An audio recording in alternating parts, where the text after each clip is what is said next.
latest breakdown of the Israeli-Palestinian conflict and the current round of violence. Let's go.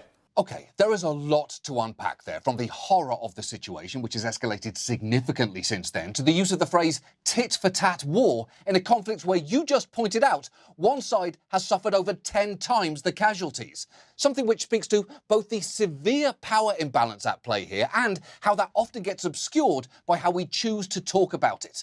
So let's talk about power imbalance, okay? Because this is another thing that's been coming up a lot, not just with John Oliver, but Trevor Noah's recent video. I don't see the issue here. Just because one country is powerful, more powerful than the other, does not mean it has more responsibility. This is war. Both sides have a responsibility to be moral and ethical and act in a humane way. Power doesn't change.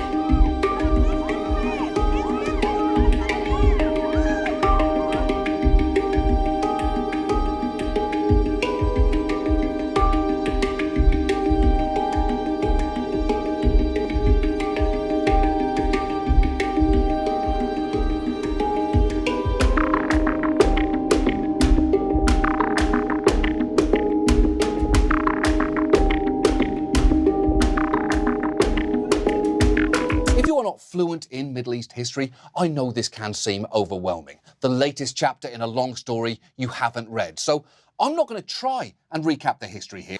So basically what John Oliver is saying is, I don't have all the facts, or at least I'm not going to present you with all the facts, and I'm just going to go to a conclusion, and you should trust me because I'm a funny little British man.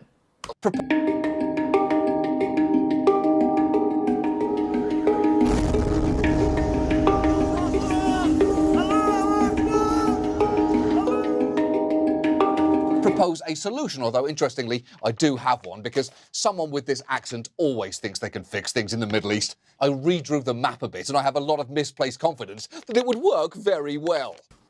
But this week's actually been a pretty good reminder that while some things are incredibly complex and require a great deal of context, others are just wrong. Correct. Some things don't require all that much context. For those of you who aren't aware of all the facts, the simple breakdown is Hamas is a terrorist organization who suppresses women, homosexuals. They don't care about human life. They fire on Israel indiscriminately. Thousands of rockets since the beginning of this round, thousands of rockets in the past since Israel disengaged from Gaza, gave them Gaza in 2005. And since then, they've been raining terror on Israel's southern population. They don't care about human life.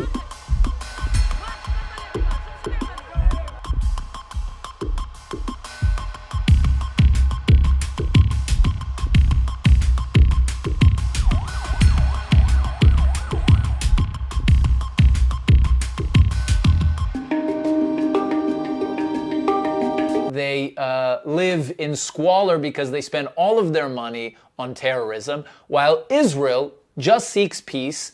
It's fighting to protect its civilian population against Hamas, which is using its civilian population to protect itself while trying to fire on Israel's civilians. That's the simple breakdown. One of the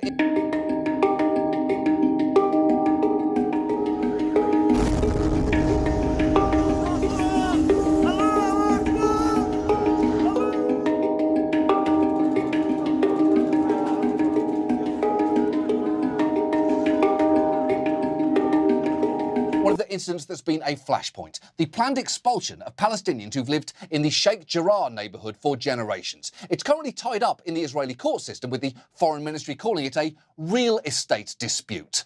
But it's worth knowing that the UN's Commissioner for Human Rights has said that these expulsions would violate Israel's obligations under international law. So it is not hard to see why sanitized terms like evictions or property disputes rankle those who live there. This is an eviction, and this is a property rights dispute. It's plain and simple. Look it up. These 4 buildings in Sheikh Jarrah, which is, by the way, a predominantly Palestinian neighborhood and will continue to be a predominantly Palestinian neighborhood even after these evictions. These 4 buildings in question were bought by 2 Jewish trusts in 1875 in Israel's self-defensive War of Independence. Jordan expelled the Jewish residents.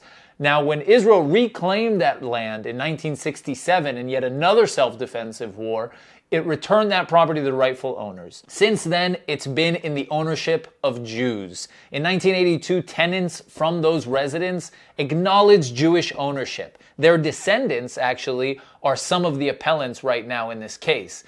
Basically, they just don't want to pay rent, and they're getting kicked out for it. It's very simple. Don't believe this lie. And look,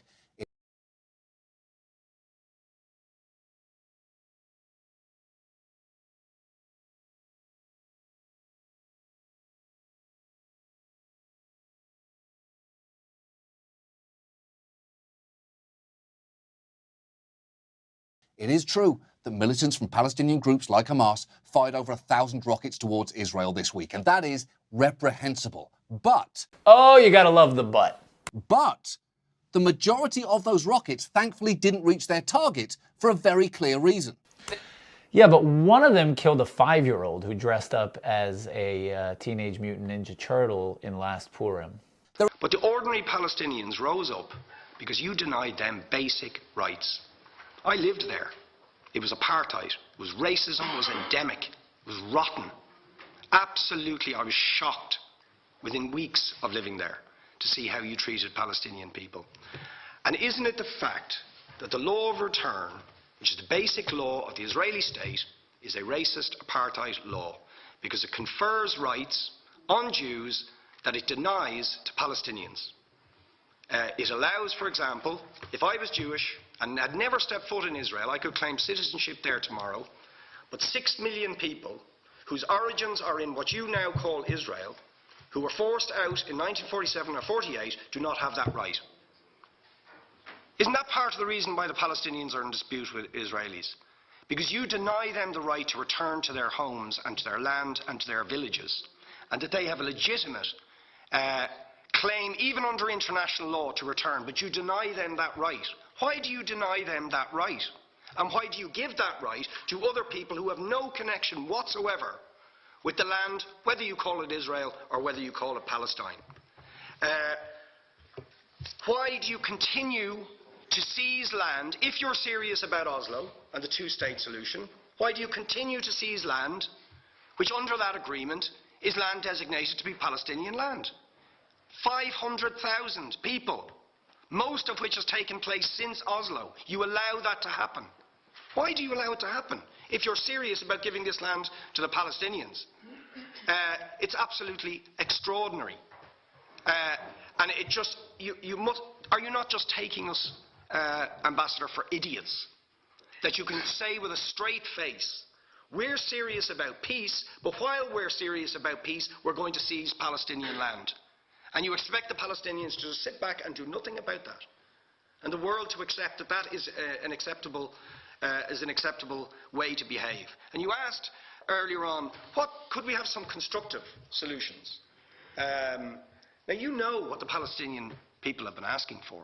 Far less even than some people would ask for. Because I believe the whole apartheid system should be dismantled. But what they've asked for is to lift the siege of Gaza. Just to lift the siege of Gaza. Let them have an airport. Let them have ports. Let them not be dictated to by a government for whom they do not vote as to what can go in and out of their territories, whether they will have power, whether they will have clean water, whether they will have medicine. What makes you think you're allowed to have nuclear weapons and the fourth biggest army in the world and visit destruction on the people of Gaza, but they have no right to defend themselves? They have no territorial sovereignty over that land. Would you ask questions, please? How do you justify that? Yeah. All right. How do you justify those double standards? And very lastly, Ambassador, people like Bishop Tutu, Nelson Mandela, and I would certainly describe your state as a apartheid state, with different laws for people depending on their race or religion. Now, isn't that just the case that, for example, at checkpoints going into the West Bank, there's a channel if you're Israeli or European, and there's a channel if you're Arab? Just because you're Arab. If you came into Dáil Éireann and they stopped you and said, "Are you Jewish?" "Oh no, sir, you can't come in through the same entrance as Irish people or European people, because you're Jewish, you would call that racism and apartheid. But yet, you practice that. You practice that with your checkpoints and your military barriers and your apartheid wall. How can you justify that? There is a massive imbalance when it comes to the two sides' weaponry and capabilities. While most of the rockets aimed toward Israeli citizens this week were intercepted, Israel's airstrikes were not. I don't understand the argument here. While Hamas's rockets were intercepted, Israel did a better job and actually hit their targets. The actual question, John Oliver, if you're trying to make a moral argument, is what were the targets? Israel targets military targets. It finds out where Hamas is storing weapons, is storing armaments, houses its headquarters, and where the heads of Hamas and their militants, their terrorists, are actually residing. And it targets those spots. Hamas doesn't do the same. They wish to hit women, children, babies, anybody. That's what they want to accomplish. This occupation is an ongoing criminal act of war crimes after war crimes, and we are not willing to continue to take part in these war crimes.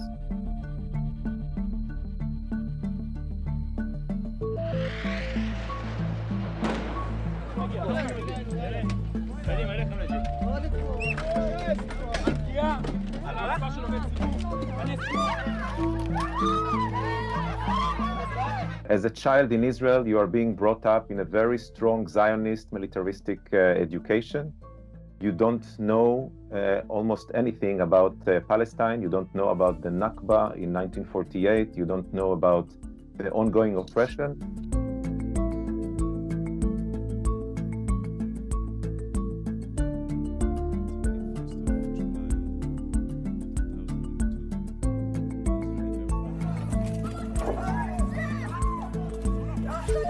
And I realized during the Second Intifada that what the Israeli Air Force and the Israeli military is doing is a war crime, terrorizing a population of millions of Palestinians.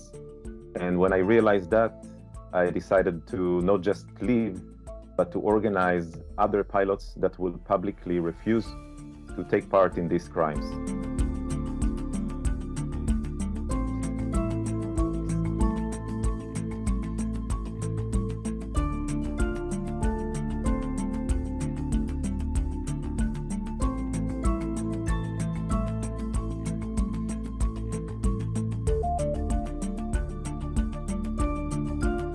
It was a psychological and very difficult process, but once you realize that you are part of a terrorist organization, you understand that you have to say no, you have to take the consequences. I was fired from all companies I worked for in Israel, and it was hard to, because I support the Palestinian struggle, and because I give lectures all around the world, because I am part of the boycott, divestment and sanctions movement, because I say that Israel is an apartheid state, because I say that my government and my military commanders are war criminals.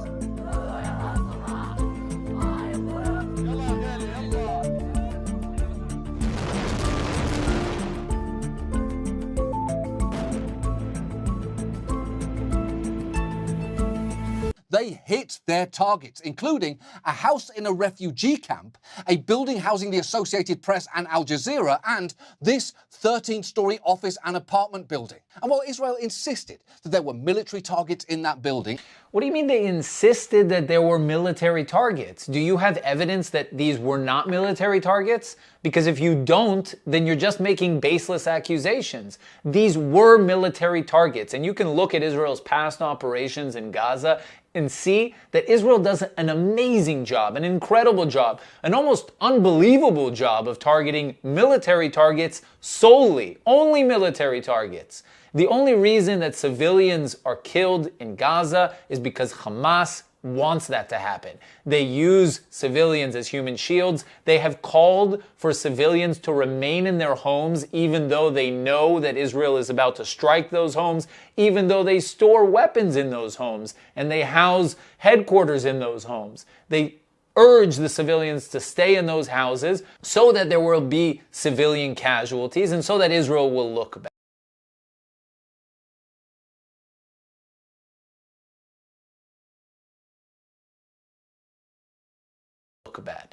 And that they destroyed it as humanely as possible, even warning people to evacuate beforehand. For the record, destroying a civilian residence sure seems like a war crime, regardless of whether you send a courtesy heads-up text. John Oliver, I think, lives in La La Land. He doesn't understand how war is fought. I don't think he's ever been near a war. I don't think he's ever been in a hostile nation. I don't think he's ever wandered out of his comfortable bubble in which he lives on some high rise in I don't know where, Manhattan or LA. Okay, he doesn't understand war. Somebody on Twitter said that the Palestinians don't have an Iron Dome. I say yes, they have an Iron Dome. It's called Don't Fire Rockets at Israeli Civilians, and we won't fire anything at Gaza. Yeah, but there are a couple of differences. Iron Dome, for one, sounds much cooler. And also, it has the significant advantage of being an actual defence system that exists, unlike Gaza's, which is mostly try not to be where the bombs are landing. Yeah, but that's completely ignoring the guy's point, which is absolutely valid. Don't fire rockets, you don't need an Iron Dome. If you don't have an Iron Dome, don't start a war.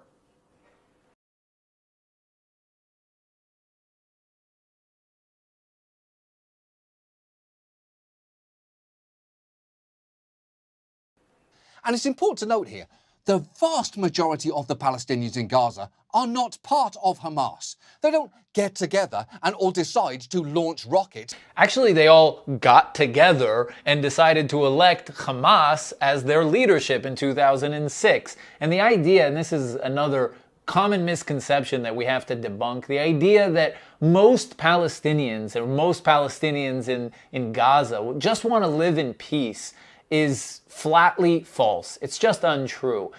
If you look at surveys done in Gaza, both by the ADL, the Anti-Defamation League, and other independent sources, most Gazans support terrorism against Israel. Most Gazans are anti-Semites. It's just a fact. Okay? That doesn't mean they all deserve to die, but it does mean that these people support largely the actions of their government when their government launches terrorist acts of war against Israel. When their government fires indiscriminately on Israel, most Gazans support this activity. Again, the idea that they just want to live in peace, the Palestinians, is completely false. Okay, they are largely anti-Semitic. They educate their children to hate Jews.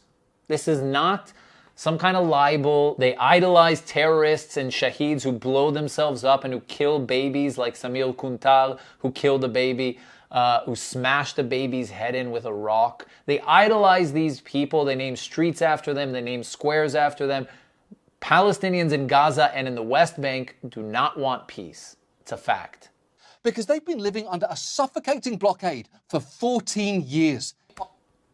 They have a border with Egypt. That's literally impossible for us to implement. Occupied Palestinian territories, Palestinians are essentially being governed by a form of apartheid, an assessment echoed by both international and Israeli human rights groups. How are they governed by apartheid?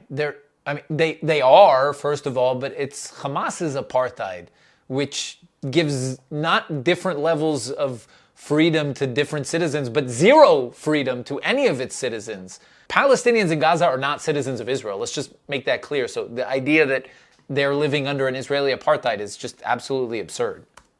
Life in Gaza is hard even when they are not being bombed, and the US government has implicitly co-signed on the brutally hard line Israel's been taking. So first of all, life in Gaza is hard even when they're not getting bombed. True. That's their fault. That's because they spend all their money on terror.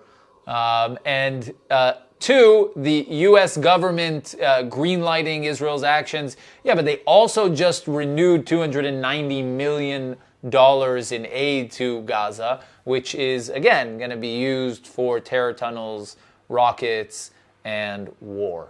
And look, it's not that Israel doesn't have the right to defend itself. It's just that line cannot be used to excuse absolutely everything. Multiple children have been killed this week, 8 in a single strike just yesterday, and the US is heavily implicated here. Actually, John Oliver, you are implicated here because you are spreading lies which continue to allow Hamas to actually cause the deaths of these innocent civilians. Not just by serving as Israel's diplomatic shield at the UN, but by constantly refusing to criticize the indefensible. The indefensible, what John Oliver means is Jews. Jews, to John Oliver, are indefensible. Obviously, the deaths of civilians, be they Israeli or Palestinians, are something we would take very seriously. Holy shit, he just asked you, is child murder bad? This really isn't hard. Just say yes. Are the deaths of Palestinian children on Israel's hands? Is that Israel's responsibility? Absolutely not. Israel does everything in its power to avoid the death of Palestinian children and innocent civilians. Okay, so yes, killing innocent civilians with zero cause, absolutely wrong. Having casualties of war when you're targeting military targets that hold up humans as shields, that's a little bit more complex. The only scenario in which the answer to is killing children wrong gets tricky is if you're a time traveller in 1890s Austria trying to explain why you just killed the Hitler family's bouncing new baby boy. I know how this looks, but trust me, it is complicated. Or another scenario when a terrorist organization is firing rockets at your country's innocent civilians from behind hospitals, schools, civilians. That's also maybe a situation in which it might be a little bit complicated. Both sides are firing rockets, but one side has one of the most advanced militaries in the world. Both sides are suffering heartbreaking casualties, but one side is suffering them exponentially. And it's not like the US is operating from the moral high ground here. It's obviously no stranger to drone striking weddings and saying, we were just trying to target enemy combatants. So the crux of John Oliver's argument, if you listen to his ending monologue, is both sides, but one side is more powerful, and both sides, but one side is suffering more losses. Neither of those are a morally qualitative argument. One side being more powerful and one side suffering more casualties doesn't bear any influence on the question of which side is more moral. Now the question, which side is more moral, John Oliver is right. There are not two sides to this equation. Israel is on the right side of history. Israel has the moral high ground. Gaza and Hamas want to kill innocent Israeli civilians, babies, women, children, men, anything they can get their hands on. And that's not just Hamas, but the majority of the Palestinian population within Gaza support them and are deeply, deeply anti-Semitic. There's one side to this equation, and Israel has the moral high ground. It's absolutely extraordinary. And it just, you must, are you not just taking us, Ambassador, for idiots? That you can say with a straight face, we're serious about peace, but while we're serious about peace, we're going to seize Palestinian land. And you expect the Palestinians to just sit back and do nothing about that. And the world to accept that that is an acceptable way to behave. Taoiseach, the slaughter that was carried out by Israel yesterday of unarmed Palestinian protesters and over the last 6 weeks of the Great March of Return was cold-blooded, deliberate, calculated murder. It wasn't an overreaction. It wasn't a somehow justifiable defence of a border. It was premeditated murder. Now, how do I know that, Taoiseach? Well, because I said it to you and the Taoiseach 2 days before it started 6 weeks ago in this chamber. I told you, because it was well known in Palestine and in Israel, that the Israelis were deploying 100 at the time snipers in preparation for the demonstrations, unarmed demonstrations. And on that first day of those protests, the massacre started. They started picking people off who were miles from the fence, who represented no threat to anybody. even if they had slingshots, and the vast majority of them didn't even have that. It was like throwing a stone into the ocean. Not a chance could they hurt or hit anybody. But Israel was planning to massacre people. And anything less than sanctions and the expulsion of the Israeli ambassador for an act of premeditated murder against unarmed protesters is an effective green light for Israel to continue.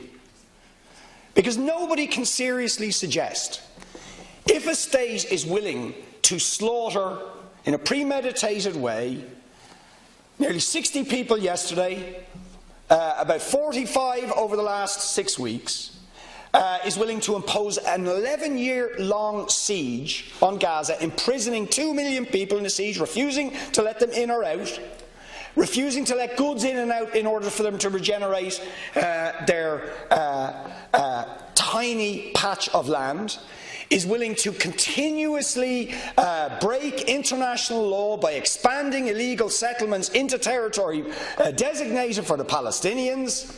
Nobody can seriously suggest that your words of concern, your calls for restraint, are going to make a blind bit of difference to these people. They're not interested. If they had been even remotely interested in peace, they wouldn't have breached the Oslo peace agreement within hours of it being signed. Within hours of it being signed, they were breaching it and expanding settlements. So they have played the international community with the pretense they're interested in peace, while in fact in front of everybody, explicitly and blatantly carrying on with their illegal activities. And when Palestinians try to resist in any shape or form, they are dealt with the most cruel, savage, murderous brutality. And we just sit back and just continue to let it happen. And I ask you this honestly, Taoiseach, what are the Palestinians supposed to do? Okay? They elect a group of people in 2005 in a free and fair election observed by international observers. Israel refuses to recognise that government. The European Union go along with that. The United States, needless to say, refuses to recognise them. A siege is imposed. An illegal siege, a collective punishment under international law, which is illegal, is imposed on them. So they resist. Military resistance, which, by the way, they're entitled to do under international law as well. They're condemned for that. We can't talk to them. So then they move to unarmed protests. And still you sneak in your narrative some sort of claim that they're provoking it. There was a bit of provocation. You say, OK, it doesn't justify the killings, but still an implication they're a little bit to blame. What are they supposed to do? Every single avenue is closed off to them. You won't even talk to the elected representatives. I have appealed to you over the last number of weeks. Will you talk to Hamas? It's okay to talk to the murderous Netanyahu, who is celebrating, while people are being slaughtered in Gaza, and celebrating Trump's provocative move to move the US embassy to Jerusalem. And you'll talk to him, but you won't talk to the elected representatives of the people of Gaza. So you're not neutral brokers in this if you continue to do that, or continue to give favoured trade status to Israel when it flagrantly violates international law and murders people. So really, Taoiseach, if your words are to mean anything, there has to be consequences like there was for apartheid South Africa. Surely Israel has reached that point where we can say that the sort of action that finally brought apartheid South Africa to heel is necessary for the rogue state and the apartheid state of Israel. But at the end of the day, I would hope that a real friend would tell me when I'm being an arsehole, and definitely when I'm committing a fucking war crime.